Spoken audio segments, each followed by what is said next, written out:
Starting to learn from scratch a totally new language can seem a bit overwhelming. What technique should I use? Should I stick to a method, to a textbook, and just use it? Should I use an application to learn some sentences, even if some of them do not make that much sense? There are so many different methods, and that's sometimes hard to find which one is the most efficient one. And what if we could use an AI to help us pull out of all of this information, all of these possibilities, the most useful one? Hi, my name is Laura, I'm 20, living in Switzerland, and I'm currently a life science engineering student who really loves to learn languages. I'm moving abroad in Hong Kong very soon, so I wanted to do this video to use it to learn Cantonese because I don't know a single word of Cantonese. I already know a bit of Mandarin, but those languages are really different even if the characters which are used are the same basically, more or less. So today we're gonna ask ChatGPT 3 different things. First, which methods are the most efficient one? Is it going to be more old school, such as learn with textbook, just buy a textbook and go for it? Or maybe a bit more advanced, such as learn the top 1000 words first? Second, we're gonna ask him to do a week per week plan and then day per day plan based on what I want to achieve. How efficient is it going to be? And third and last point, how it can directly make us the resources that we need. For example, can we ask him to sort the 1000 most useful words in Cantonese? How efficient and how accurate this list is gonna be. And then can we ask him to put them in a certain format that we can directly upload to ANKI so we don't have to retype everything by hand. And also in this point, we're just gonna ask him on a certain subject to make like an explanation sheet and to see how we can use it. Before starting to ask ChatGPT the different questions, there are things which are super important to be sure about. Because we're not just gonna give it, okay, I wanna learn this language, makes me a methods. Because depending on your objectives, that's gonna be so different. So if you also wanna use an AI to just create a plan for you, to just give you the tools and methods you could need, maybe give him the more information you could. What are your objectives for this language? Is it to reach a proficiency level, to be able to understand the literature in Cantonese? Or maybe is it just to be able to talk a bit of Cantonese, to ask things in restaurants, in shops? How much time do you have also to do it? Do you have a year to reach a certain level? Or if you just have a few weeks and you just want to boost your level so you can be able already to ask a few questions? So basically, what is your deadline? So it's really important to write down all of the things. The language, what are your aims, what are the deadlines that you have, and then you're gonna probably be able to use the most of what the AI can bring you.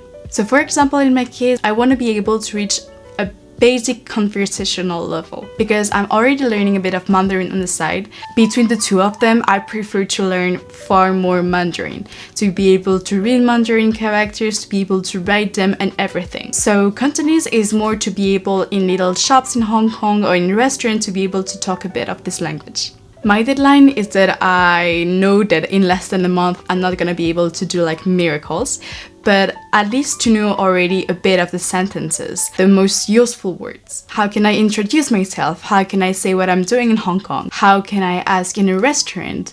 Or how to pay or how to count? All those little things, little details that can already allows you to talk a bit. There are so many different methods to learn a language, but if I had to decide from learning a language from scratch with the objective that I have, I would probably say just the top 1000 words first, the most common expression, little sentences, and just how to introduce myself, ask for directions, and yeah, how to order in a shop or in a restaurant. So we are going to compare with the answer of ChatGPT directly now. Okay, so I have my computer just here and I already wrote like the questions I want to ask so we can directly put them in ChatGPT and see his answers. Alright, so I'm just going to paste the question I already wrote. So basically in this text, I'm just re-explaining my aims and what I want to be able to, and then the question is what are the most efficient methods, techniques I should use for it.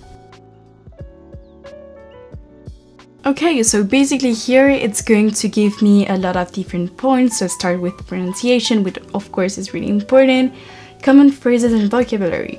So yeah, I think it's more or less what I wanted to have because yeah, just learning the most common things and not, for example, learn all of the vegetables, how to say them in Chinese is probably not the most efficient way to reach a conversational level that quick. Use language learning app, such as Hello Talk, Tandem, and Drops. So I use already some of them, and it's true that Drops have Cantonese because there are so many apps that you can find for Mandarin, but Cantonese is a bit more difficult to find. Hello Talk, Tandem, if I'm not mistaken, Hello Talk and Tandem are basically more to chat with someone who is speaking the language. Language exchange, alright. Immerse yourself, okay, well, makes sense with what I want to do next. Watch Cantonese TV show, flashcards for essential words of phrases, practice in real life situations, language meetup, online resources and videos, and consistency is the key. So basically I think those points are pretty relevant. That's not really now giving you precise thing to say, but the plan is that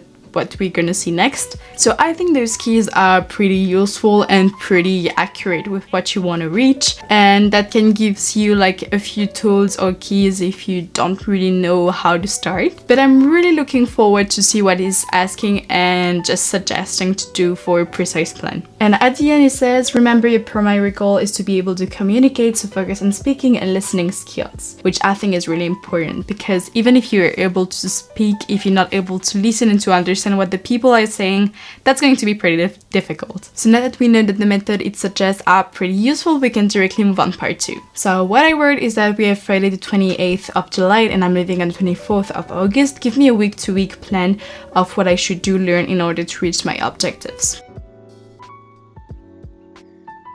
Okay, so if we just check for week 1, he says pronunciation and tone, greetings and basic phrases, numbers and basic vocabulary, language exchange. So yeah, I think that makes sense for beginning a language. That's not exactly like, yes, so we have a bit greetings, so what is your name, where are you from, but then we have basic vocabulary, so he says like everyday vocabulary such as food, colon, objects, and direction. Language exchange, okay, so still the same thing. So then for week 2 we have situational phrases, focus on phrases you would use in every day situations, like ordering food in a restaurant, listening comprehension, flashcard for vocabulary, language hubs, and online lessons. So there's some things which are really precise, like you should learn those kind of phrases, and then there are things which are a bit like bigger. I don't know how to say because it says like flashcards for vocabulary. I don't really understand, for example, what it would be in week 2 but not in the rest or not before. So I think it's just basically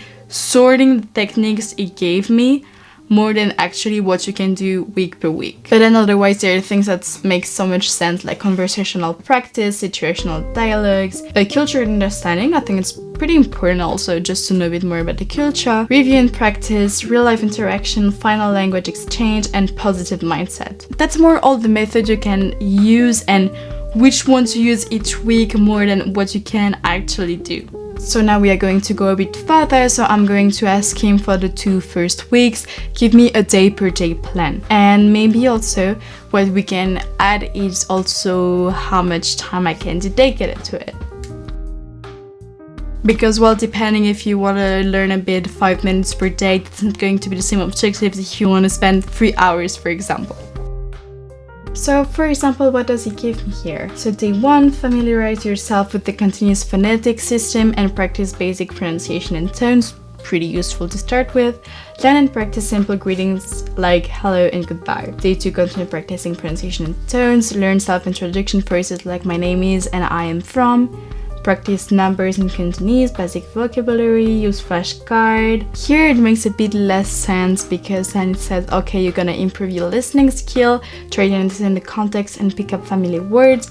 And then on day 6 you have review the greetings, self-introduction phrases and basic vocabulary, and practice speaking these phrases out loud. And then on day 7 it's take a break and a review, which is already what you were doing on day 6. So yes, I think for the beginning it was pretty clear, like on this day you can do that, on this other day you can do that, but then it just came more and more like general. Day 8, learn situational phrases for ordering food in a restaurant and shopping. Makes sense. Practice role-playing the situations with the language exchange partner or friends. Watch another video, listen to a dialogue, review the vocabulary, engage in language exchange session, learn basic direction phrases like where is the bathroom, how do I get to. you. So there are things which are pretty good about these plans and things that are maybe a bit less, because it's really gonna give you like the keys that you should do that and that. But I was maybe expecting a bit more detail, like for this day you should learn, I don't know, for example, the most common verbs, or a bit of vocabulary about this subject. And there are some days which is pretty clear, such as day 8 or beginning day 1 or 2, but then you really have a lot of things which are just a bit more general, that give you like an overall view about it. But I think you should probably give it like so many more informations if you want to have something which is so accurate. So basically I think that gives you the right keys that can give you an insight of what you could do day per day depending on what you want. Maybe I would have wished something that was a bit more in detail, more about learning those certain things. But yeah, overall it's pretty good, but I think that's important also to review and to be maybe more precise, because if you plan this and then you're arriving and you just see like watch a video and pick up like family words, well, that's a bit hard to know, because just typing a Cantonese video on YouTube, for example, if you're just starting and you'll learn the greetings, that's gonna be super hard to understand even a bit or even a few words. The clues that he's giving are right, but maybe not precise enough. So the third and last part of this video is going to ask it to give us directly the material that we can use. If you don't know ANKI yet, that's a flashcard app which is based on spaced repetitions, which is really good for learning. And I'm going to ask it if it's able to just like sort and take out like the most, for example, 1000 useful words, and to put them in a format that I can directly import in ANKI. Okay, so here it says it cannot, so that it's not able to just take those most 1000 used words in this format. But basically I was just asking him what are the most important words and if you can put them in a format. So we're not gonna give up now, we're just going to ask him to print less words, so for example the most important words.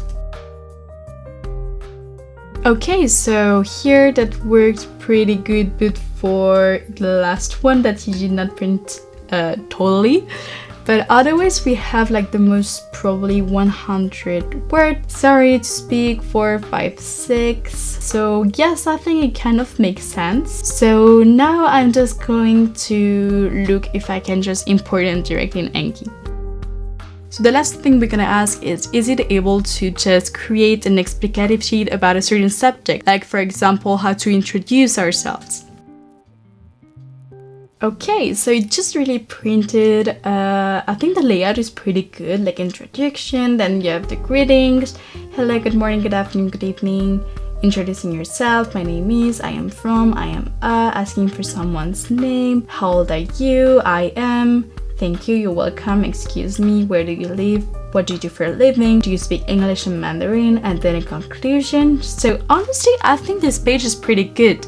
Like if you just want to have the little keys, I did not check if everything is accurate and correct, so maybe that's just a point that you should be careful about, because well, AI are sometimes doing mistakes. But I think from what we needed and for what we asked, I think it's pretty good. So yeah, I think that's something you can pretty easily use directly. Alright, so in conclusion, we have seen that sometimes it's hard to have like very accurate and precise methods, but from what we asked, that was pretty accurate. Like the tools and methods, techniques he was giving were pretty much the most useful one. Improving listening skills, speaking skills are really important based on the objectives I gave. Then just to have a plan that was a bit more too general, so I think I'd probably do one on my side. Maybe if you give more information, more details about what you really want to learn as a subject, it's probably going to be more accurate. But at this point, maybe it's good that you do yourself your own plan, but I think you can use it to just have general information on how to use it. So I think you can use it, and maybe also to just gain a bit of time about like creating flashcards and everything. But yeah, maybe you should be very also careful about those informations, as you know, you can make a bit of mistakes, but I guess that for vocabulary and languages, it should be pretty accurate. And then finally, just to ask him to do information sheet or like an explicative sheet, that was pretty good. I think like you can have the most important thing as we saw, and if you just quickly want to have the most important keys, using an AI could be like more useful than just go through textbooks, which are really sometimes big, expensive, just to find the information you want. So yes, that's all for this video. I'm really planning to learn a bit more Cantonese, and I will of course do a video about it when I really started. I will see how much do I use that, but I'm not really sure. And I hope you found this video useful, and that maybe that gave you envy to ask some questions to an AI just to have a bit more precise plan that you can use. Don't hesitate if you have comments of what we could have changed maybe for the results to be more accurate, and I see you all in the next video. Thank you, bye bye!